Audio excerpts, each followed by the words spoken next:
Bom dia. Vamos falar sobre um tema bastante interessante, que é o Espírito Santo como mestre da oração. A, a reforma protestante que aconteceu no século XVI foi um movimento espiritual com ramificações em todas as áreas da vida. Foi um grande elemento fomentador não só da vida intelectual, como também foi um modelador de uma nova ética fundamentada nas escrituras. E, como dizia Schiffer, nós podemos dizer que a reforma ela trouxe um reavivamento. Refere-se a o que é a reforma? É um reavivamento, é uma restauração à doutrina pura. Um reavivamento refere-se a uma restauração na vida do cristão e fala do retorno aos ensinos das Escrituras. Então, fala de uma vida levada à sua relação apropriada com o Espírito Santo e completa a estrutura do relacionamento humano com Deus. Não pode haver reavivamento verdadeiro a menos que tenha havido reforma, né? Então, a reforma não é completa sem um reavivamento. A reforma foi também um movimento marcado pela ênfase da oração. Nós precisamos estudar essa questão para entender o movimento do Espírito Santo na história, desde a fundação da igreja, desde a sua vinda em João 20 e depois em Atos 2, ali no Pentecostes. E a doutrina, né, que diz, ele diz que a reforma se nos apresenta como um grande conjunto, um grande labor que compreende pesquisas, pensamento, pregação, discussão, polêmica, mas também organização. E mais que tudo isso, foi um constante ato de oração, uma invocação do nome do Senhor, uma ação de homens, de alguns homens, ao mesmo tempo uma resposta da parte de Deus. Falando da reforma, quando nós lembramos das 95 teses afixadas por Lutero na Catedral de Wittenberg, nós vemos que uma das suas teses, a 48ª, ela diz: deve-se ensinar aos cristãos que se o Papa precisa conceder mais indulgências, mais necessita de uma oração fervorosa do que de dinheiro.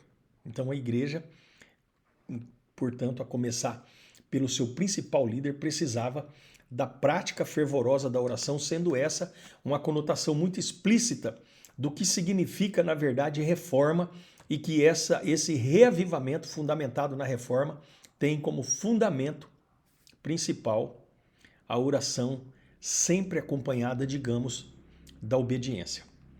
O Espírito Santo, ele é o mestre da oração. A oração é algo difícil, é algo misterioso, né? A oração é difícil porque nós somos fadados humanamente a banalizar, a dispersar em digressões outras e devaneios enquanto estamos orando. Nós temos uma tendência de banalizar esse privilégio grandioso com palavras inúteis e vazias. Mateus fala isso no capítulo 6, versos 5 a 8. E é misterioso porque o Senhor da glória, o Deus todo santo e majestoso, estabeleceu esse meio de relacionamento conosco e nos ouve com atenção e com muito amor. Então a oração, de acordo com os preceitos bíblicos, está relacionada com a providência de Deus. Se por um lado nós não sabemos delimitar a ação de Deus, as nossas orações, por outro lado, devemos estar atentos ao fato de que Deus nos abriu a porta da oração a fim de exercitarmos a nossa fé com submissão e paciência. Deus, que ordenou os fins, também estabeleceu os meios necessários. É sempre assim. Todo propósito, toda atividade de Deus, toda vontade de Deus, ele estabelece os meios. Então, quando nós estabelecemos um propósito por meio da vontade de Deus, nós temos um processo a percorrer. Então, as nossas orações, elas constituem, de fato, o meio estabelecido por Deus dentro da execução de seus propósitos. João 16, 24 fala disso. Tiago, capítulo 4, versículo 2 também estabelece esse conceito. Nós temos que entender que as nossas orações, quando feitas por um motivo justo, por meio de Cristo, e partindo de um coração sincero, é um requisito imprescindível, fazem parte da execução do plano de Deus na terra. Quando Deus nos dá aquilo que pedimos, é como se as coisas, todas elas, estivessem estampadas nas nossas orações. Então, o salmista, entre tantos outros servos de Deus, em suas angústias, diversas vezes se alimentavam da convicção de que Deus ouvia as suas orações. E é o Espírito que nos ensina a orar como convém. O que é orar como convém? É orar segundo a vontade de Deus. A oração ela tem uma pedagogia, a oração ela é educativa, porque nos desafia a confiar nas promessas de Deus, registradas na sua palavra. E assim, na medida em que confiamos, podemos amadurecer a nossa fé por meio de um aprendizado experiencial de que Deus cumpre fielmente as suas promessas. Com a oração, encontramos e desenterramos os tesouros que se mostram e se descobrem por causa da fé no Evangelho. Essa missiva vem de João Calvino, né? Então esse tesouro não pode ser negligenciado como que enterrado oculto no solo. Esse tesouro, de quantas maneiras o exercício da oração é útil para nós, ele deve ser desenterrado para que ele seja satisfatoriamente útil e eficaz. A oração, nós aprendemos nas Escrituras, ela estabelece sempre um requisito que é orar em nome de Jesus. É um ponto muito relevante da oração e a oração no Espírito ela é sempre por intermédio de Cristo. Quando nós oramos, nós fazemos por iniciativa do Espírito, por intermédio de Cristo e no nome de Jesus, o Cristo. Orar genuinamente significa harmonizar a nossa vontade com a vontade do Filho de Deus, alinhando a nossa vontade com a dele. Orar ao Pai não significa simplesmente usar o nome de Jesus, significa dirigir-se de fato a Deus com os seus preceitos e submissão à sua vontade, mas entendendo que uma oração francamente opostas aos ensinamentos de Jesus não pode ser considerada de fato uma oração dirigida ao Pai, por mais que nós usemos ou repitamos o nome de Jesus. Uma oração, ela precisa ser levada ao Pai em nome de Jesus, congruente com a vontade de Jesus. Quando nós oramos genuinamente em nome de Cristo, nós podemos descansar nas promessas de Deus, certos de que Ele nos ouve pelo Filho, por causa do nome do Filho, satisfará as nossas necessidades dentro dos seus propósitos santos. E essa certeza, além de uma alegria profunda e de uma confiança humilde que nós temos, nos conduz à perseverança e a agir então orando em ação de graças, como dizem as Escrituras. Cristo testifica que se as nossas orações lhe forem endereçadas, não ficarão sem efeito. E deveras, sem essa confiança e solicitude da oração, seria totalmente arrefecida.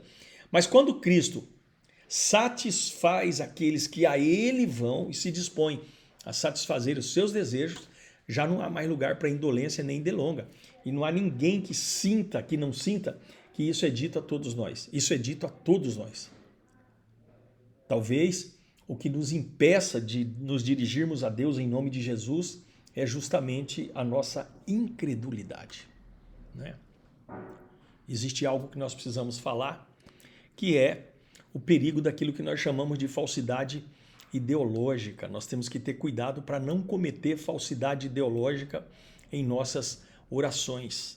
Ou seja, mostrar algo que não é a realidade. Orar em nome de Jesus é dizer ao Pai que o seu Filho eterno, aquele que é santo, nosso irmão mais velho, subscreveu o que nós estamos dizendo. Ele corroborou, ele assinou embaixo, ele deu carta branca. Orar em nome de Jesus não significa a confiança única e exclusiva na suficiência dos méritos de Jesus, não é? Nós não devemos e nem podemos pedir qualquer coisa a Deus contrária à vontade de Jesus Cristo, visto que as nossas orações são feitas em seu nome, como eu disse há pouco. Não só as orações devem ser feitas em seu nome, mas estarem congruentes com a sua vontade, com a sua natureza. A nossa oração não pode ser uma diminuição da santidade de Cristo. E tem um filósofo, um teólogo, na verdade, chamado Pink, ele escreveu que solicitar algo a Deus em nome de Cristo quer dizer solicitar-lhe algo em harmonia com a natureza de Cristo. Pedir algo em nome de Cristo a Deus Pai é como se o próprio Cristo estivesse formulando a petição. Olha isso. Então só podemos pedir a Deus aquilo que Cristo pediria. Pedir em nome de Cristo, pois significa deixar de lado a nossa vontade própria, aceitando a vontade do Senhor, e não só pedir aquilo que precisamos ou queremos, mas pedir aquilo que é segundo a vontade de Jesus. Então só o Espírito Santo, pela sua iluminação, pela sua revelação, é capaz de mostrar qual é a vontade de Deus e nos capacitar a aceitá-la com fé. Quando oramos no Espírito, estamos confessando a nossa pequenez e ao mesmo tempo testemunhando a nossa fé na soberania do Deus vivo. O Espírito constrói uma determinada atmosfera em torno de toda a oração autêntica e dentro desse círculo próprio, é que a oração vive e triunfa. Fora dele, a oração é apenas uma formalidade morta. Spurgeon já mencionava essa preocupação. Santo Agostinho, que viveu ali do ano 354 ao ano 430, comentando o Salmo 102, do verso 2, ele diz: quando o salmista diz, inclina-me os teus ouvidos no dia em que eu clamar, dá-te pressa em acudir-me, faz uma paráfrase: escuta-me prontamente, pois peço aquilo que queres dar. Não peço como um homem terreno, bens terrenos, mas já redimido do primeiro cativeiro, desejo o reino dos céus. As orações, portanto, devem ser feitas ao Pai sem constrangimento, em nome de Cristo, pelo auxílio do Espírito, segundo a vontade de Deus. Naturalmente, nós temos a vontade e o auxílio indispensável do Espírito Santo, e Paulo escreve isso em Romanos 8, 26, 27. Ele diz que nós nem sabemos orar como convém, e o Espírito Santo que habita em nós, ele nos auxilia nas nossas orações. E aí ele nos faz pedir o que convém, o que é natural e necessário à nossa existência, porque assim nós somos capacitados a rogar a Deus de acordo com a vontade de Deus. É o Espírito. A oração eficaz é aquela que tem o Espírito como seu autor.